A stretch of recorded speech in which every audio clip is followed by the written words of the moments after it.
Bernardo Barranco está por teléfono y le saludo. Buenas tardes, Bernardo. ¿Qué tal, Julio? Un abrazo muy grande. Gracias, Bernardo. Bernardo, mucho gusto en saludarte y en espera de que nos comentes cómo va la expresión religiosa guadalupana en México. ¿Va creciendo, se ha estancado, disminuye? ¿Cuánta es la fuerza hoy de esa fe guadalupana, Bernardo?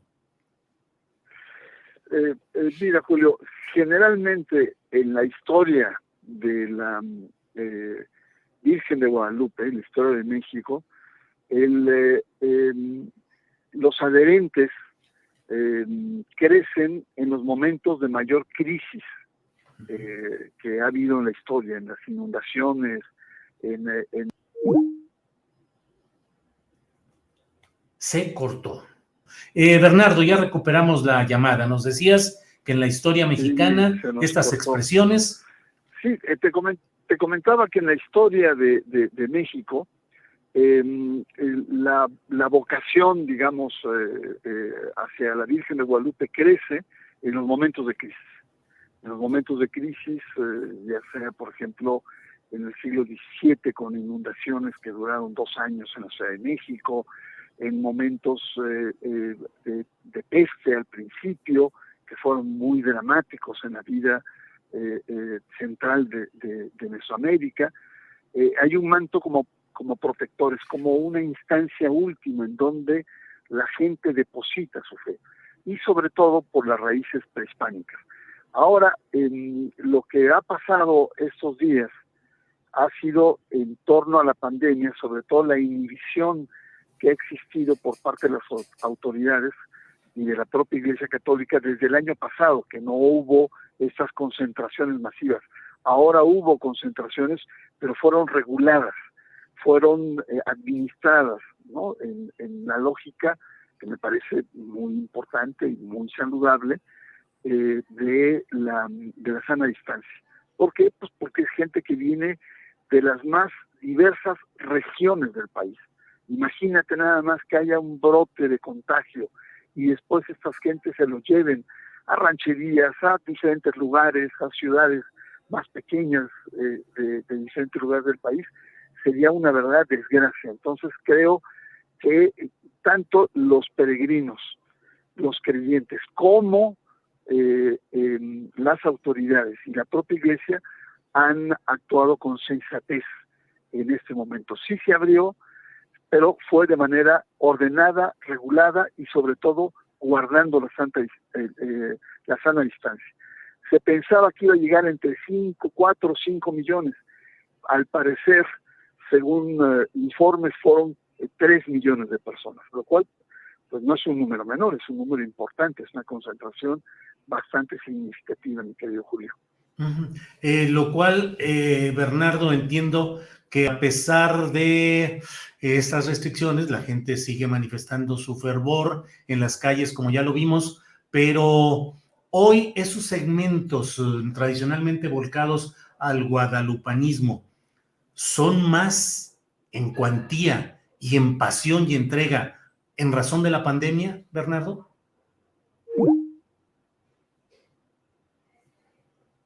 Se volvió a cortar la llamada con el doctor Bernardo Barranco. Bernardo, retomamos la plática. Ay, qué pena contigo, mi querido Julio. No, parecía siempre que hablo contigo que tengo alguna chocantería técnica, pero así es. Es que estoy en el canal 11.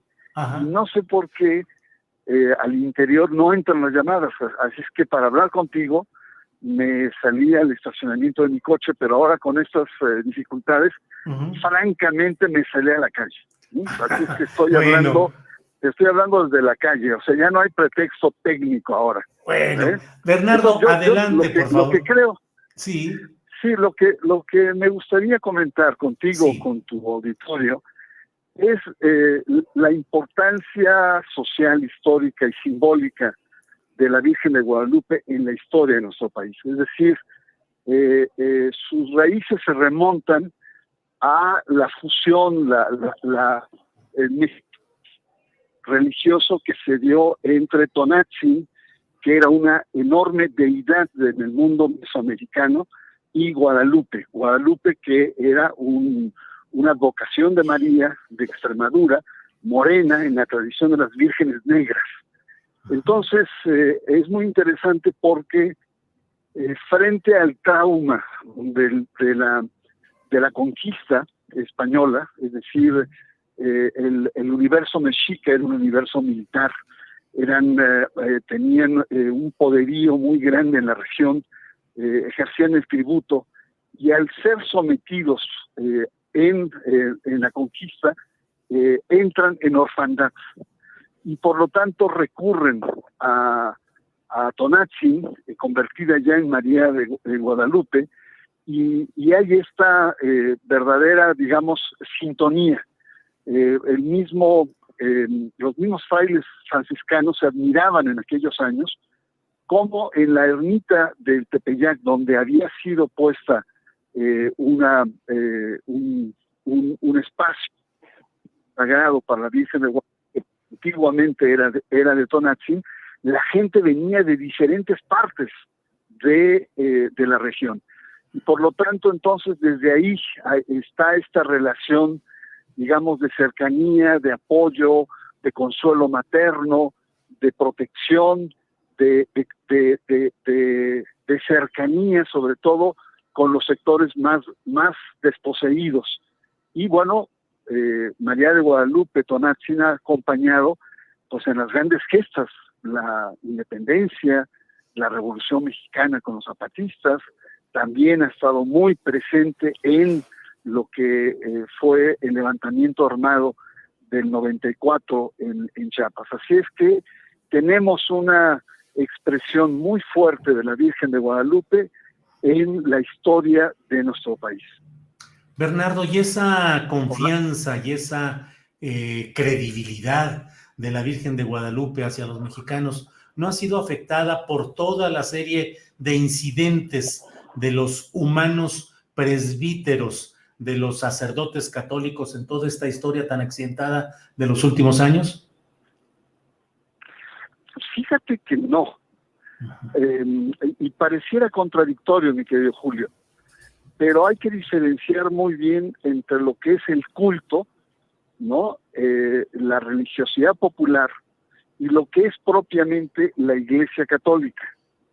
Me explico muy brevemente. Sí. El culto y la devoción guadalupana se inscribe dentro de la religiosidad popular, o la piedad popular, como en algunos otros espacios se le llama, y es la fe de los sencillos, es la fe de la gente humilde, sencilla, que no requiere de grandes doctrinas, no requiere de grandes encíclicas de análisis o normas, sino es la fe expresada en las fiestas, en las peregrinaciones, en las procesiones, es decir, es la fe, digamos, espontánea, es esta adhesión, esta relación peticionaria que hay con una deidad que no necesariamente está vinculada a las intrigas, digamos, del clero. Es una fe espontánea. Por ejemplo, en el reporte que se hace de ayer, y es que mientras la gente estaba pasando a ver a la Virgen, el cardenal Carlos Aguiar Retes, en su homilía, hablaba de la sexualidad y la iglesia. y en la crónica decía que nadie le hacía caso. La gente iba a lo que iba a ver a la Virgen, iba a prometerle o a pedirle cosas, ¿no? Entonces sí hay una distinción muy grande entre lo que es la estructura eclesiástica de la iglesia, con sus normas, los roles, sus jerarquías, etcétera, y lo que es una devoción popular que va más allá. Incluso déjame decirte que en la historia de esta devoción guadalupana, uno de los grandes enemigos que ha tenido ha sido precisamente el clero, ¿sí? Porque ha querido dominar el clero, ha querido administrar, ha querido posesionarse y no ha podido, así se le escapa. Entonces es muy interesante. Yo sé que para muchos puede ser como muy contradictorio fe guadalupana y sus vínculos con la Iglesia Católica. Yo lo que más bien lo que digamos exhortaría a repensar es que no necesariamente están profundamente vinculados, que hay sus diferenciaciones entre una cosa que es este culto, un culto que está en expansión, ¿no? Este manto protector que lo llevan los migrantes a Estados Unidos, ¿no? Y que se está floreciendo en Estados Unidos a través de la población mexicana, y lo que sería la estructura eclesiástica que está padeciendo de menos credibilidad, de caída de católicos, etcétera, ¿no? Sí, espero expresar bien esta pregunta, Bernardo. El viernes pasado, en la Mesa del Más Allá, Ana Francis Moore decía que, a diferencia de los ritos católicos, los de la Santa Muerte no te piden que te sientas o te declares culpable, que la Santa Muerte te acepta tal como eres, incluso en muchos casos un franco y abierto operador delictivo. Te pregunto, el manto protector de la Virgen de Guadalupe hacia sus hijos, a la cual concurren mucha gente de diversos niveles socioeconómicos y muchos de ellos también infractores en su vida cotidiana. ¿Es diferente el cómo se siente el mexicano ante su madre, la Virgen de Guadalupe, respecto a otras figuras de los retablos de la religión católica? Es decir, el mexicano se siente más confiado con la Virgen de Guadalupe como madre que con otras expresiones de la misma Virgen María.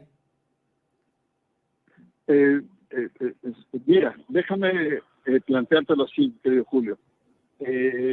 La Santa Muerte es una herejía de Guadalupe, de la devoción guadalupana. Incluso su vestimenta física es muy parecida, es una mujer también. Quizá la provocación estética de la calavera, la huesuda, como se le llama, cause conmoción. Pero en realidad es una... Y cuando digo herejía, significa que hay muchos aspectos de la Virgen de Guadalupe que son retomados en la Santa Muerte. Sobre todo la petición, cúrame, quítame el vicio, ayúdame económicamente, haz pagar mis deudas. Esta relación que establece con las deidades.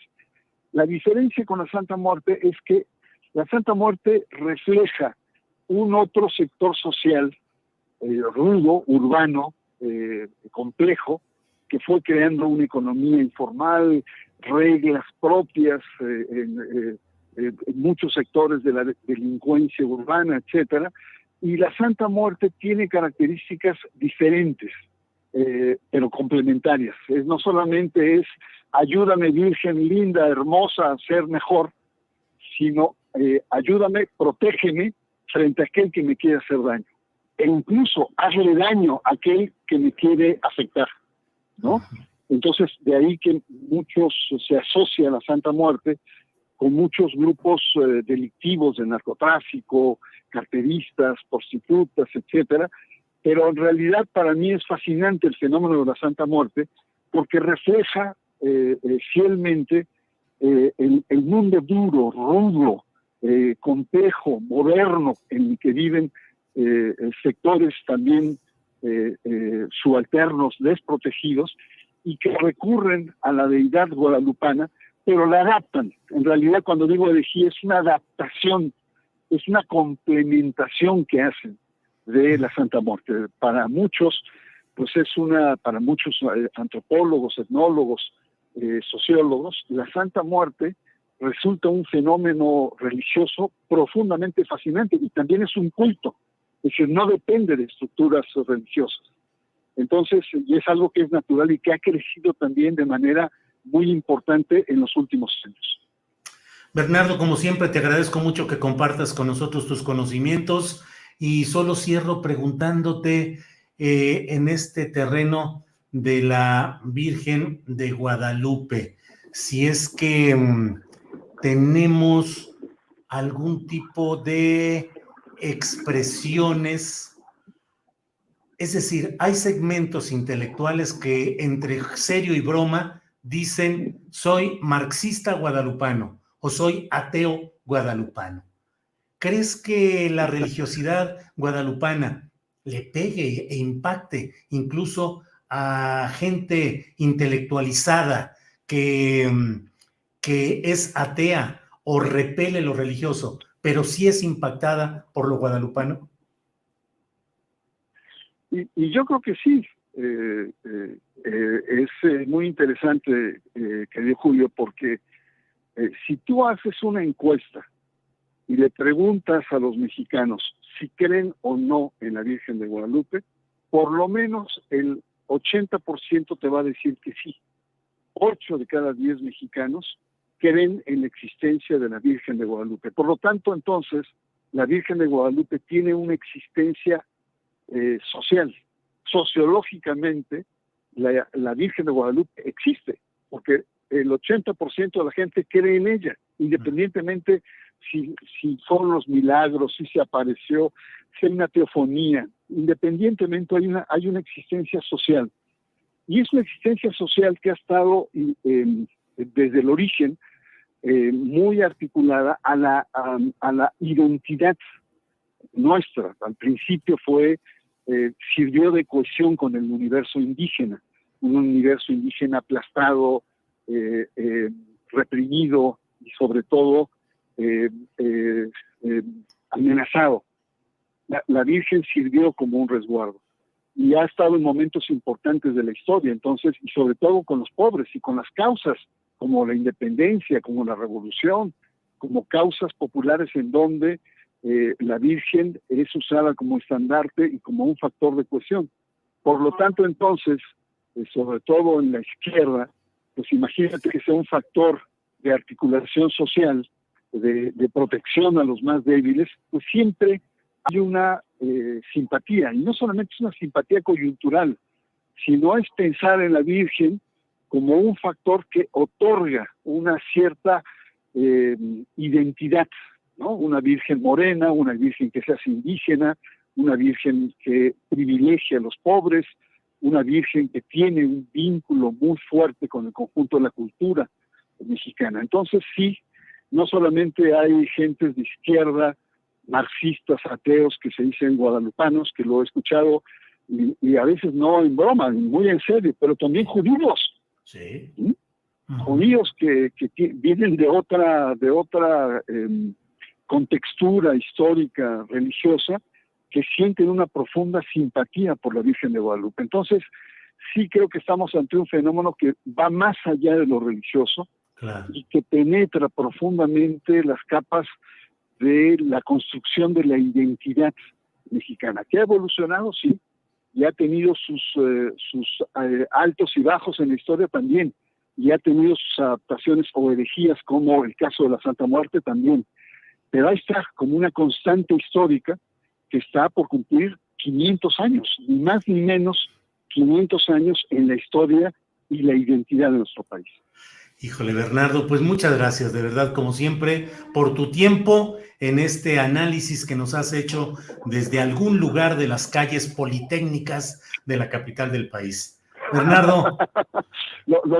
Lo que aprendí hoy es que para hablar contigo me tengo que salir a la calle. Fíjate, ¿no? Para poder tener una conversación fluida. Es una de mis enseñanzas de este día.